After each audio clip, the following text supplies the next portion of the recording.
Hello people of YouTube and welcome back to Dark Souls 2 Scholar of the First Sin. Where we last left off, I was getting my ass kicked by Velstadt, and in this episode we will hopefully kill Velstadt. Now I know it's been a while since I last made a video, and I do apologize about that, but I am back now, and we will get fighting. I did do a tad bit of grinding in this area, or at least tried to, just the other day. Shit, I hit the bell.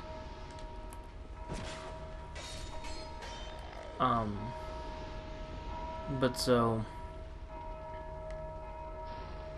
I did try to do some grinding, and I guess since I did hit the bell, I can show you all how I did my grinding. So essentially, the way I did my grinding was this.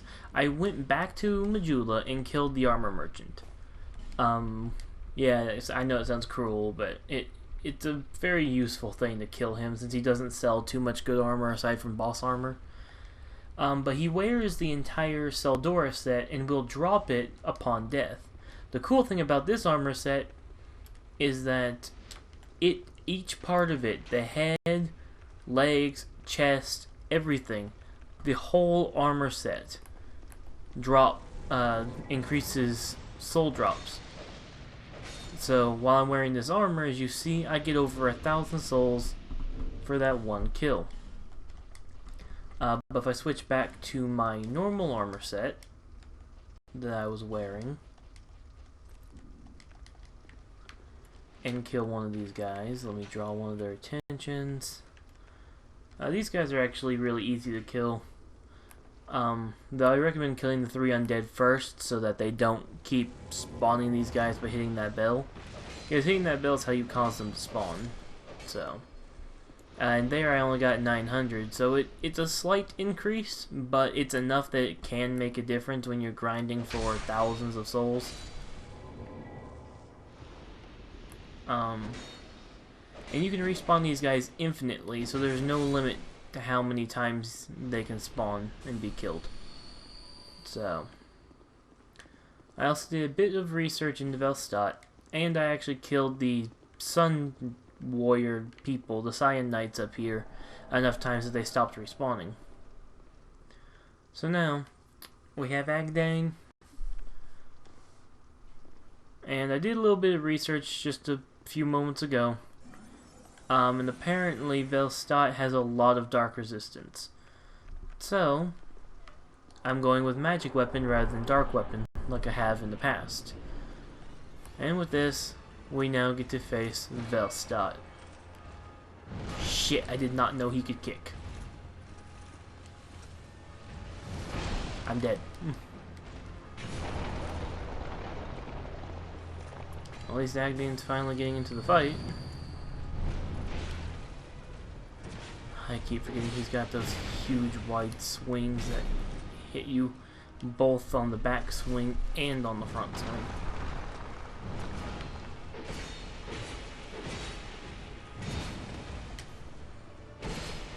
Wow, this is actually doing a lot more damage than I was last time. Okay.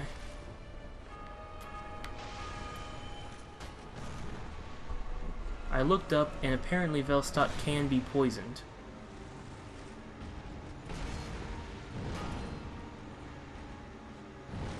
So that there should hopefully not poison him. God damn it. Wait, no, it did poison him. Yes, he's poisoned.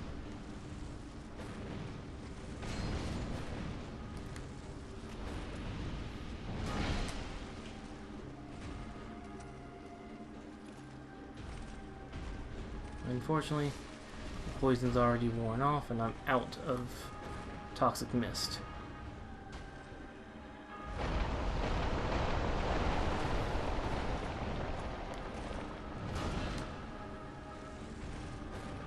If this works, please let this work.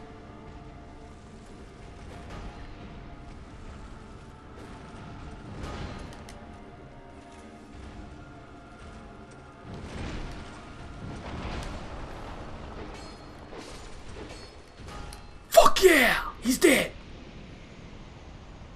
Okay. We can move forward now. Oh, thank God. I was hoping not to have to spend another episode or two trying to fight Velstadt.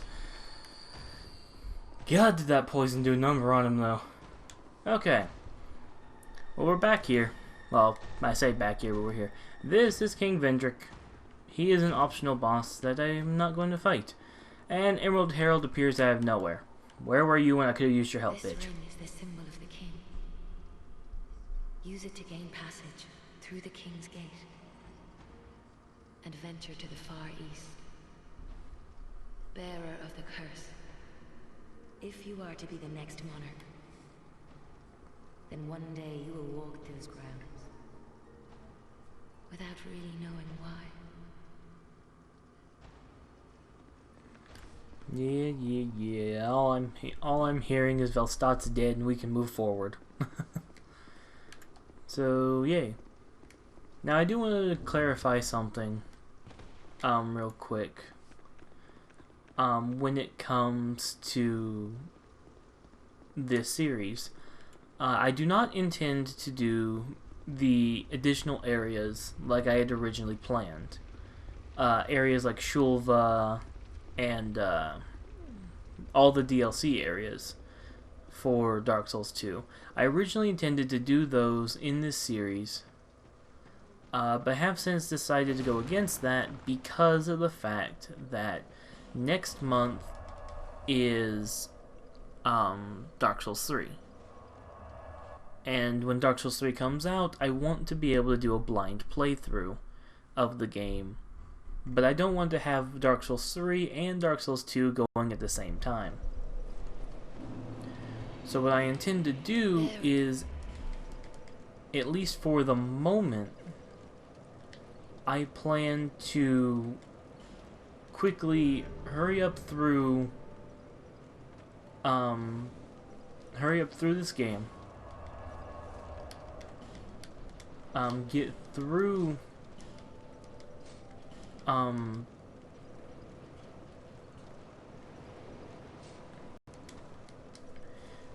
through this game in particular and get to the point where I finish the normal way you would play the game, and then I can come back at some point and do the DLC areas later.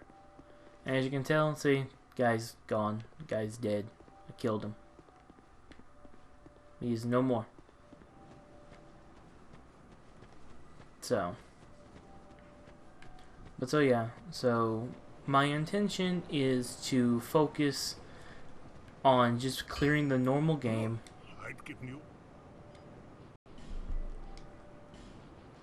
And in the future, we might return to this series in order to finish it. In order to finish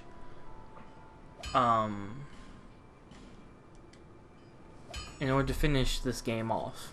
But I do want to move on to Dark Souls 3, especially since this game, in my opinion, is it gets a tad boring when you play it a lot, because there isn't very much variety in this game.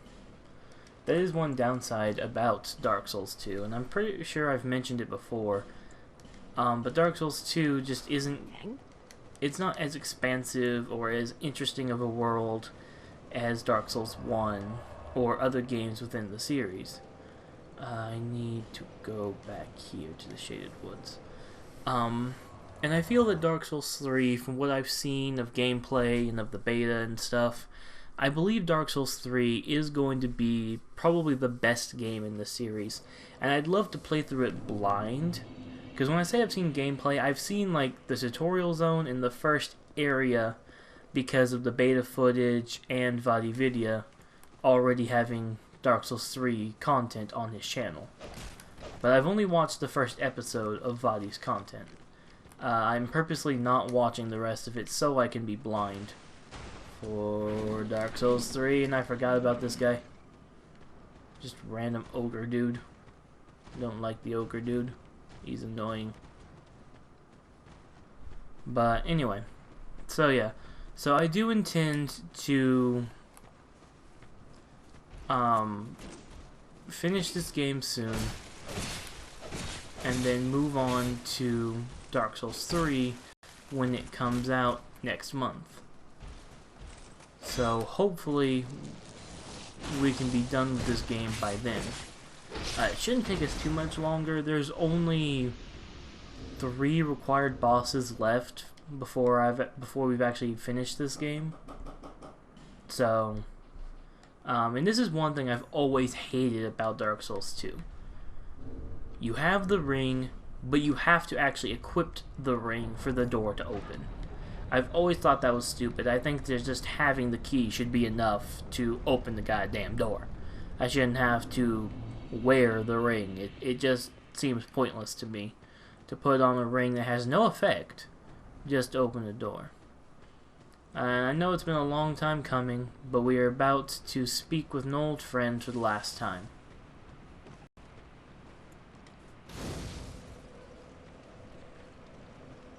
Hello. Who are you? Oh. No, forgive me. I know you. Yes, of course. Her mouth doesn't move when she speaks. How goes your journey? I know not, but Anyway, please speaking with her, and we have completed her side quest. consider. My name is. As a result- I beg of you, remember my name. And this is the last we will ever see of Lucatiel. She will never appear again as a summons or nothing. Essentially, she's gone completely hollow and is no more. It's a sad end for Lucatiel. Even after all we helped her with, she's still gone. But not to worry. We have another person to meet as we come in here. And this person is not going to be friendly. For as we enter, we are invaded by Azlatiel of Mira. Theoretically, this is Lucatiel's brother. The man that we can assume is the whole reason she came to Drang Lake in the first place. At least it's my belief, anyway, that she came here in search of her brother. But her brother has gone hollow, just as she has now. So it is a sad end for the siblings. So we pick up the Fading Soul. Oh yeah, I forgot that in this game, the skull doesn't do nothing this time. In the original Dark Souls 2, the skull would actually do something. And one thing I still find weird is there is a summons here, presumably for the upcoming boss. But you would need to summon him and get him to survive all the way to the end of this place. Okay. Now it's time that we take down this giant basilisk. Oh. Let's see. Yep. See, I don't like approaching the basilisks. When I don't have to, at least. This basilisk in particular, I find annoying. It's never actually killed me, but I just find it annoying that it's right here in the middle of the path, trying to block me from going any further. And I've never been a fan of petrification in this game or curse in Dark Souls 1, because they both do the same thing. The build-up gets full and you end up dying instantly. That's essentially what petrification and curse do. I'm assuming there's probably going to be something similar, if not the same, in Dark Souls 3, but I just don't like getting close to these creatures, because in Dark Souls 1 there were several times where I got cursed. And there we go. Creature is now dead. We can now move on. I just wonder if he's going to appear or not. Actually, he will, because he's designed to appear.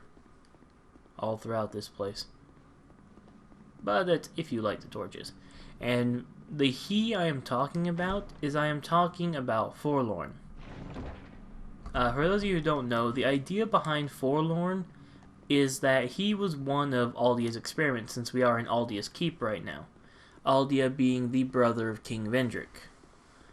Aldia was experimenting on all kinds of stuff, and supposedly Forlorn was one of those experiments. But he got trapped in a kind of space, from my understanding, that is essentially a land, a purgatory, if you will. A land that lies in between life and death. And that's where he sits. Oh, hey, look, it's Ouroboros.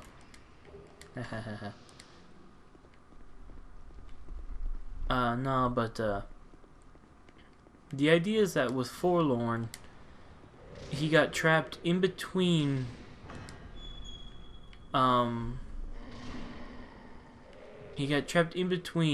life and death. And as a result, he now invades people. Constantly. He never stopped invading people. And that's the basic idea. And so, throughout Aldia's keep, you have these torches all over the place. And for some reason, when you light the torch, one of the... Hold on. Okay. When you light the torch, one of the... a Forlorn pops out at you, ready to try and kill you.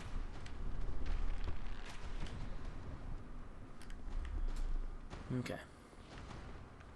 We've got him coming after me.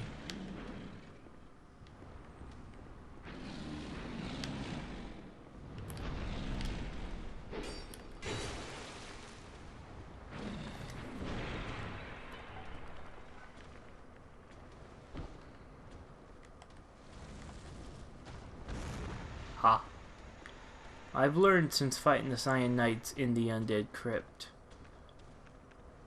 that using poison, very effective. Especially using Toxic Mist. Which is actually the only way in Dark Souls 2 that Toxic can be inflicted. For those of you who don't know, Dark Souls 1 had a status ailment known as Toxic. I'm trying to remember how to knock this guy down. There's a way you can do it, I just don't remember how. I want that mimic though.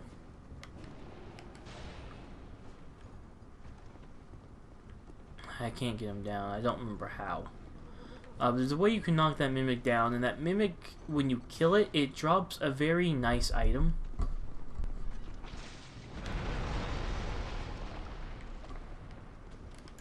The item the mimic will knock down, or the item the mimic will drop when you kill it,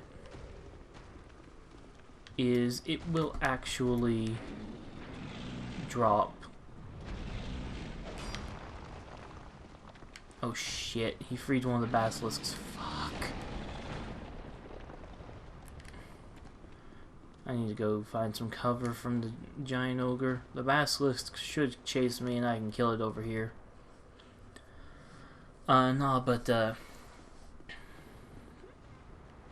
If you can knock that mimic down from up there, the mimic actually has a special catalyst, a special staff, if you will, that you can get. I don't remember what it's called, but the essential basics of it are it can cast all magics. Sorceries, hexes, miracles, pyromancies. It can cast them all. So it is by far one of the best mixed mage type weapons. It is one of the best. And there is a door over here, which for the longest time I had no idea how to open. There is an item in there, but it's not very helpful to me. It's just another strength weapon. So I'm not really going to bother. But to open it, you have to get one of those ogres to walk over there and smash the wall open. And then I'll approach this door, and then walk. Oh wait, no, it's right. Is it this door? Oh, that's right, it's the next door. I just want to do this real quick. Get this out of the way. Yep.